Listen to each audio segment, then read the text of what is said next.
Warden 2025 पूरी कहानी प्राचीन चीन के ऊंचे पहाड़ों और गहरे जंगलों के बीच एक रहस्यमयी गांव था जिसका नाम था लॉन्ग जू। इस गांव के लोग सदियों से एक गुप्त खजाने और शक्तिशाली ताबीज एम्युलेट ऑफ बैलेंस की रक्षा करते आ रहे थे। कहा जाता था कि यह ताबीज रोशनी और अंधकार के बीच संतुलन बनाए रखने की शक्ति रखता है। अगर यह बुरी शक्तियों के हाथ लग जाए तो पूरी दुनिया तबाही और अराजकता में डूब सकती है। इस खजाने का रक्षक यानी वार्डन हर शताब्दी में एक हीरो चुना जाता था। साल 2025 में यह जिम्मेदारी एक युवा योद्धा लियान के हिस्से में आई। लियान बचपन से अनाथ था। पहाड़ों के साधु भिक्षुओं ने ही उसका पालन पोषण किया। वह मेहनती, साहसी और दयालु था, लेकिन उसमें आत्मविश्वास की कमी थी। एक दिन ध्यान करते समय लियान ने सपना देखा। सपने में एक बंदर आया और इशारों से बताया कि दुश्मन करीब है और ताबीज खतरे में है। सपना टूटते ही लियान ने देखा कि सच में एक छोटा बंदर उसके पास बैठा था। यह कोई साधारण बंदर नहीं था, बल्कि आत्मिक मार्गदर्शक था जो लियान को उसकी नियति तक पहुंचाने आया था।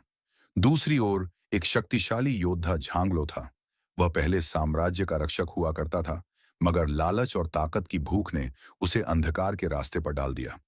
उसका उद्देश्य था उस ताबीज पर कब्जा करना और उसकी शक्ति से पूरी दुनिया पर राज करना। उसने खूंखार हथियारों और काले जादूगरों की एक सेना तैयार कर ली थी जो लॉन्ग झू की तरफ बढ़ रही थी। जब गांव के बुजुर्गों को खतरे का पता चला तो उन्होंने लियान को बुलाकर कहा, अब समय आ गया है कि तुम अपनी नियति पहचानो। तुम ही अगले वार्डन हो जिसे इस ताबीज की रक्षा करनी होगी। लियान डरते डरते यह जिम्मेदारी स्वीकार करता है। उसके साथ वह रहस्यमयी बंदर भी रहता है जो हर मोड़ पर उसकी मदद करता है। लियान की कठोर ट्रेनिंग शुरू होती है। दिन रात वह तलवारबाजी, तीरंदाजी और प्राचीन ऊर्जा विद्या सीखता है। एक दिन ध्यान करते हुए वह अपनी आध्यात्मिक शक्ति को काबू करना सीखता है और पहली बार हवा में लकड़ी की छड़ी को तैराने में सफल हो जाता है। यही पल था जब उसे विश्वास हुआ कि वह सच में वार्डन बनने के योग्य है। इस बीच दुश्मन की सेना गांव के पास पहुंच जाती है। लियान कुछ बहादुर युवाओं को साथ लेकर युद्ध की तैयारी करता है। निर्णायक रात आ पहुंचती है। काले बादलों और बिजली की गड़गड़ाहट के बीच झांगलो अपनी सेना लेकर गांव पर हमला करता है। युद्ध भयंकर था।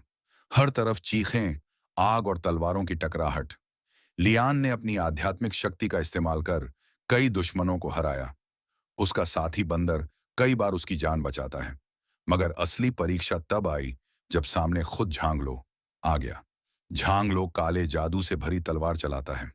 दोनों के बीच भीषण लड़ाई छिड़ जाती है। शुरू में लियान कमजोर पड़ता है, लेकिन तभी उसे अपने गुरु की बात याद आती है। असली शक्ति हथियारों में नहीं, दिल के विश्वास में होती है।